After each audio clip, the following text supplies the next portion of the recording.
मोहन नाम का व्यक्ति अपने 25 वर्ष के बेटे रवि के साथ ट्रेन पर चढ़ा। बेटे रवि ने अपने पिता से जिद करते हुए कहा कि उसे ट्रेन की विंडो सीट पर ही बैठना है। वह बच्चों की तरह जिद करने लगा। जो व्यक्ति विंडो सीट पर बैठा था, उसने रवि की हरकतें देखी और मोहन से बोला, भाई साहब, आपका बेटा इतनी जिद कर रहा है तो आप मेरी जगह पर इसे बैठा लें। इतनी जिद के बाद रवि को विंडो सीट मिल ही गई। अब वह खिड़की के बाहर देखते हुए आनंद ले रहा था। उस बोगी में बहुत सारे लोग बैठे हुए थे। रवि के ठीक सामने एक औरत भी थी, जो कि रवि को बड़े ध्यान से देखते जा रही थी, क्योंकि रवि अजीब अजीब हरकतें कर रहा था। जैसे जब भी ट्रेन चलती, तब रवि अपने पिता से जोर से चिल्लाते हुए कहता, पिताजी, देखिए तो पेड़ कैसे चल रहे हैं। यहाँ तो बड़े बड़े बिल्डिंग भी चल रहे हैं। ट्रेन जैसे चलती, वो ऐसी बातें ही किया करता था। महिला ने सोचा कि रवि की मानसिक स्थिति ठीक नहीं है, लेकिन वो उसके पिता को इस बारे में कैसे बात करती। उसे एक सही मौके का इंतजार था कि किसी तरह वो रवि की मानसिक स्थिति के बारे में मोहन से बात कर सके। तभी जब एक बार ट्रेन स्टेशन पर रुकी, तो उस औरत ने टिफिन निकाला और रवि और मोहन को कुछ मिठाइयां ऑफर की।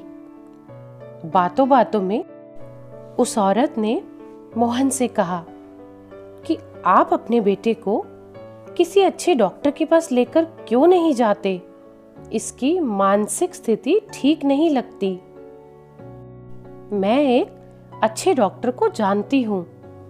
यदि आप कहें तो मैं आपको उस डॉक्टर का फोन नंबर दे सकती हूँ। मोहन थोड़ा मुस्कुराया और उस औरत की तरफ देखते हुए बोला, मैडम, मैं अपने बच्चे को अभी डॉक्टर के पास से ही लेकर आ रहा हूं। यह बचपन से अंधा था। 25 साल से इसने कुछ भी नहीं देखा था। आज इसे नई आंखें मिली है। ये दुनिया इसके लिए एकदम नई है। इसीलिए ये सब कुछ अपनी नजरों के सामने नया पाकर अजीब अजीब बातें कर रहा है। वो महिला मोहन की बातें सुनकर बहुत पछताने लगी। दोस्तों, कई बार हम बिना किसी के बारे में जाने कुछ भी जज करने लगते हैं। बिना कुछ जाने किसी के बारे में कुछ भी कमेंट कर देते हैं। इस कहानी से हमें एक बड़ी सीख मिलती है कि हमें कभी भी किसी को जज नहीं करना चाहिए। किसी व्यक्ति के बारे में पूरी जानकारी के अभाव में कुछ भी गलत कमेंट करना हमारी सबसे बड़ी गलती साबित हो सकती है।